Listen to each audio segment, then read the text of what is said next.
ಆಮೇಲೆ ಈಗ ನಮ್ಮ ರಾಜ್ಯದಿಂದ ನಾವು ಚಿತ್ರದುರ್ಗದಲ್ಲಿ SC/ST ಸಮಾವೇಶ ಮಾಡಿದ್ವಿ. ನಮ್ಮ ಡಾಕ್ಟರ್ ಪರಮೇಶ್ ಜಿಯವರ ನೇತೃತ್ವದಲ್ಲಿ ಅವರು ಮ್ಯಾನಿಫೆಸ್ಟೋ ಸಮಿತಿಯ ಅಧ್ಯಕ್ಷ ನಮ್ಮ ಪಾರ್ಟಿಗೆ. ನಾವು ಅಧಿಕಾರಕ್ಕೆ ಬಂದರೆ ಒಳ ಮೀಸಲಾತಿ ಕೊಡ್ತೀವಿ ಅಂತೇಳಿ ಹೇಳಿದ್ವಿ. ಚಿತ್ರದುರ್ಗ ಸಮಾವೇಶದಲ್ಲೂ ಕೂಡ ಹೇಳಿದ್ವಿ.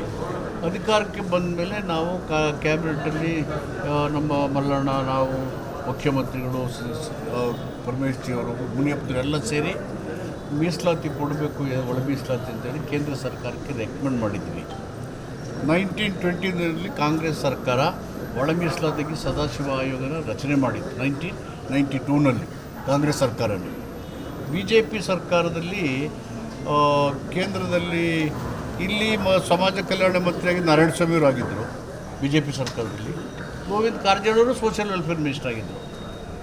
ಇಲ್ಲಿ ನಾರಾಯಣಸ್ವಾಮಿಯವರು ಪಾರ್ಲಿಮೆಂಟಲ್ಲಿ ಕೇಂದ್ರ ಸರ್ಕಾರ BJP ಸರ್ಕಾರ ಹೇಳಿತು ಮೀಸಲಾತಿಯಲ್ಲಿ ಒಳ ಮೀಸಲಾತಿ ಕೊಡೋಕ್ಕೆ ಸಾಧ್ಯನೇ ಇಲ್ಲ ಅಂತ ಉತ್ತರ ಹೇಳಿದರು ಪಾರ್ಲಿಮೆಂಟಲ್ಲಿ. BJPಯವರು ನಾರಾಯಣಸ್ವಾಮಿಯವರು ಹೇಳಿದ್ದು. ಇಲ್ಲಿ ಸೋಷಿಯಲ್ ವೆಲ್ಫೇರ್ ಮಿನಿಸ್ಟರ್ ಆಗಿದ್ದರು, ಕೇಂದ್ರದಲ್ಲಿ social welfare. So central government very clearly set ಒಳ ಮೀಸಲಾತಿ ಕೊಡೋಕ್ಕಾಗಲ್ಲ ಅಂತೇಳಿ BJP. ಇಲ್ಲಿ ಗೋವಿಂದ ಕಾರಜೋಳವರು ಇದ್ದಾಗ ಸದಾಶಿವ ಆಯೋಗ ಈಸ್ ಕ್ಲೋಸ್ಡ್, ಅದು ಮುಗಿದ ಅಧ್ಯಾಯ ಅಂತ ಹೇಳಿದ್ರು.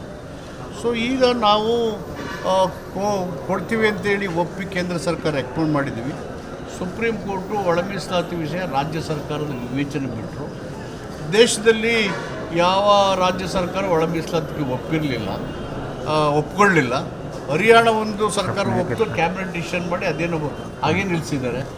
ಆಂಧ್ರ ಮತ್ತು ತೆಲಂಗಾಣ, ಕರ್ನಾಟಕ ಬಿಟ್ಟರೆ ಇನ್ಯಾವ ರಾಜ್ಯನೂ ಇದನ್ನು ಅನುಷ್ಠಾನ ತನಿಖೆ ಮಾಡಿಲ್ಲ. ನಾವು ವಚನ ಕೊಟ್ಟಿದ್ವಿ, ಏನು ಹೇಳಿದ್ವಿ ಅದನ್ನು ಮಾಡಬೇಕು ಅಂತೇಳಿ.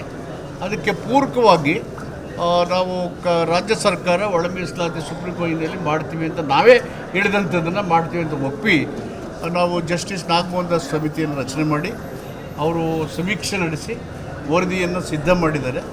ಯಾವ ಗಳಿಗೆನಲ್ಲೂ ಬೇಕಾದ್ರೂ ಅದು ವರದಿ ಬರುತ್ತೆ, ಬಂದ ತಕ್ಷಣ ಒಳ ಮೀಸಲಾತಿಯನ್ನು ಜಾರಿ ಮಾಡ್ತೀವಿ.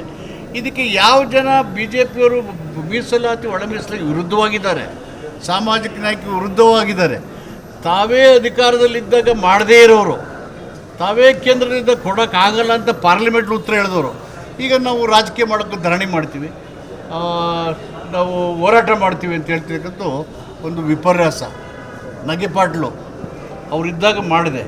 ಮೀಸಲಾತಿಗೆ ಒಳ ಮೀಸಲಾತಿಗೆ ಅವರು ಭದ್ರಾಗಿಲ್ಲದೆ ಇರೋರು ಈ ರೀತಿ ಮಾಡ್ತೀವಿ. ಕಾಂಗ್ರೆಸ್ ಸರ್ಕಾರ ನುಡಿದಂತೆ ನಡೀತೀವಿ, ನಾವು ಹೇಳಿರೋದಕ್ಕೆ ಭದ್ರಾಗಿದ್ದೇವೆ. ಆ ಸಮಿತಿ ವರದಿ ಬರುತ್ತೆ, ಶೀಘ್ರದಲ್ಲಿ ಬಂದ ತಕ್ಷಣ ಜಾರಿ ಮಾಡ್ತೀವಿ. ಅನವಶ್ಯಕವಾಗಿ ರಾಜಕೀಯ ಬದ್ಧತೆ ಇಲ್ಲದೇ, ಸಾಮಾಜಿಕ ನ್ಯಾಯದಲ್ಲಿ ಕಾಳಜಿ ಇಲ್ಲದೇ, ಮೀಸಲಾತಿ ಬಗ್ಗೆ ಪರಿಕಲ್ಪನೆ ಇಲ್ಲದೆ BJPಯವರು ನಾಟಕಾಡನ್ನು ನಿಲ್ಲಿಸಲಿ.